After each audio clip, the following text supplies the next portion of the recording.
Within the East Central Africa Division, this is Mission Sonlight from the South Nyanza Conference in Mwanza, Tanzania. The United Republic of Tanzania was formed out of the union of two previously sovereign states, Tanganyika and Zanzibar. Tanganyika became a republic in 1962. Zanzibar became the People's Republic of Zanzibar in January 1964. 3 months later, the two sovereign republics formed the United Republic. Tanzania is bordered to the north by Uganda and Kenya, and to the west by Rwanda, Burundi, and the Democratic Republic of the Congo. To the south lies Zambia, Malawi, and Mozambique. Then to the east are the waters of the Indian Ocean. There are 30 geopolitical state-like regions that make up Tanzania. In this report, we will turn our focus to the region of Mwanza. Mwanza is situated in the northwest of Tanzania, along the shore of Lake Victoria. Just east of Mwanza district is the famed Serengeti National Park. The name Serengeti in the native Maasai language means, "the land stretches forever."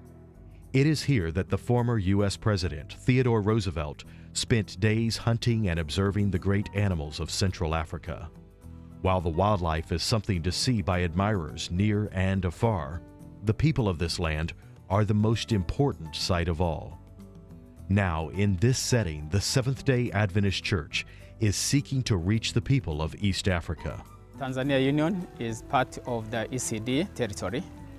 It has 6 administrative regions, 5 conferences, and 1 field. And so we have several schools, we have health institutions, we have other institutions under Tanzania Union.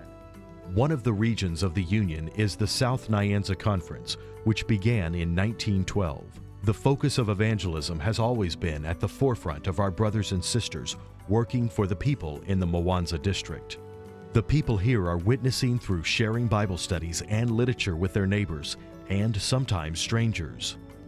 One time I was flying from the Kilimanjaro airport to Mwanza here for a certain project. I had some copies for the Great Hope. I left 1 copy at the airport with the young man. That young man later called the pastor and requested 20 additional copies the next time he came through. Pastor Wairaha delivered those 20, and all but 1 was readily accepted by the young man's friends. Here in the Mwanza district, although there are some 50 pastors ministering to more than 600 congregations, leadership recognizes that there must be multiple methods to reaching the people. We thought just because we need people to be first healthy before even they can be reached by the gospel. This mindset has caused leaders here to bring the need of a hospital to both their membership and to the district government. The city itself has 2 political districts with a population of about 1 million people. There are only 2 reliable hospitals, which are all found in the nearby district. In the district which we are having this health center, there is no big hospital. That's why we decided to upgrade our health center to be a hospital so that even this district, we can enable the community to access hospital services. The local government has encouraged the expansion due to the desperate need for quality medical care for its citizens. The church members have rallied to support the project, following a higher government power in heaven to meet the physical cry of their neighbors. The project has evolved into this building, a future hospital now in progress. For now, right next door is the Paziansi Health Center, which has operated for some 20 years as a mini hospital, providing the basic and emergent needs of this section of the district. The conference committee voted to expand it. Then is when we started erecting a big building which you saw behind, which is going to be a 5-story building for outpatient and inpatient services. So that's where we thought it good to begin the project of constructing this mega hospital here.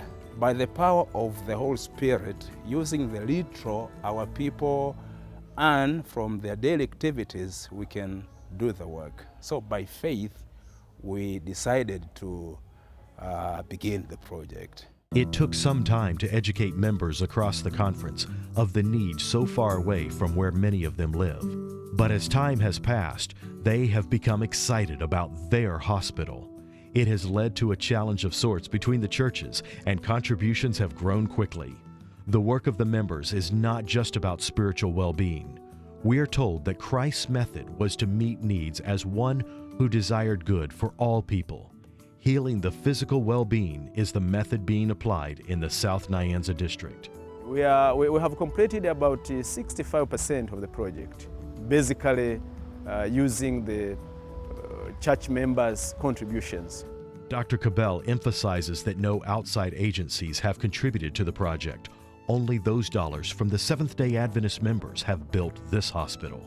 He explains the current operation at the clinic. The existing health center has about 30 staff, which including 4 full-time medical personnel, medical doctors, 13 trained nurse midwives, 4 laboratory technicians, 1 pharmacist, and 2 watchmen, and 3 accountants. As you can see, the construction material in this third world environment is much different than the first world, and the building process takes much more time. Government officials, upon their first inspection of the site, discovered when the drawings were submitted for the hospital construction, an error was made. They found that the hospital schematics called for only 4 floors to be built. However, the drawings showed a 5th floor. The inspectors, based on the idea that there would be 5 floors, had approved all of the specifications. This has given the hospital a great advantage.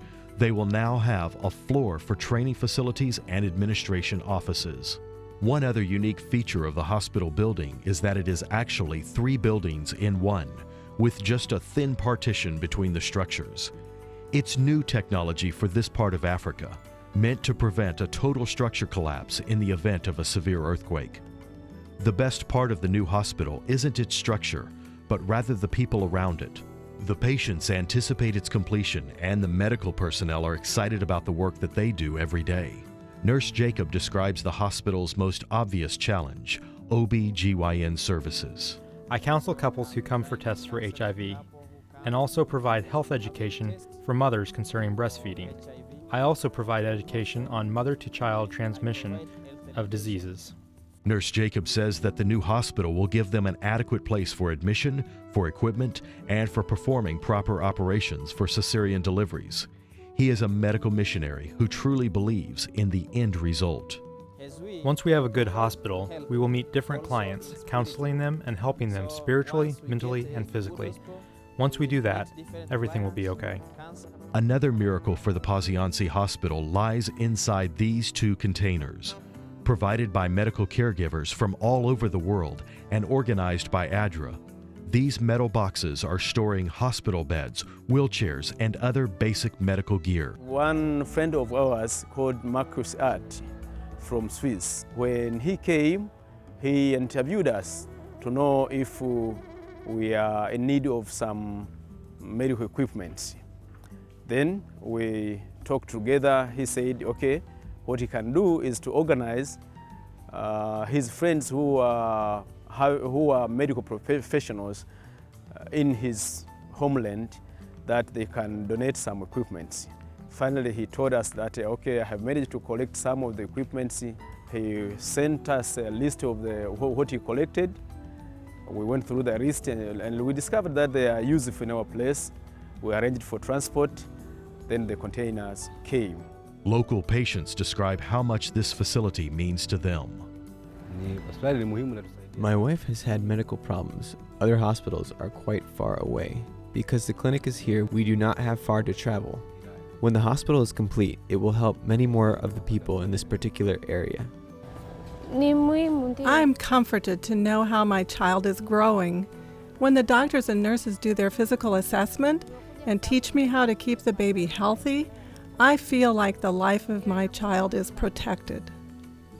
I have had malaria and a heart attack, but now I'm doing well.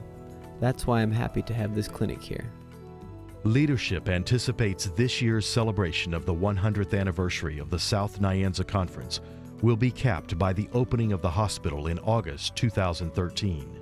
The project will be over sometime before August this year. The Lord will open the way for us to have the project finished in the time we think it should be. As you can see, something big is happening. It is big in what it is doing for the community, but it is also great in the simple fact that it is a small little institution changing people's lives for the kingdom. The people of Tanzania are wholeheartedly committed to bringing the Pasiansi community the story of Jesus through the medical missionary work. What will you give to help this amazing hospital facility come to fruition? For the 13th Sabbath offering from the South Nyanza Conference, this is Mission Sonlight.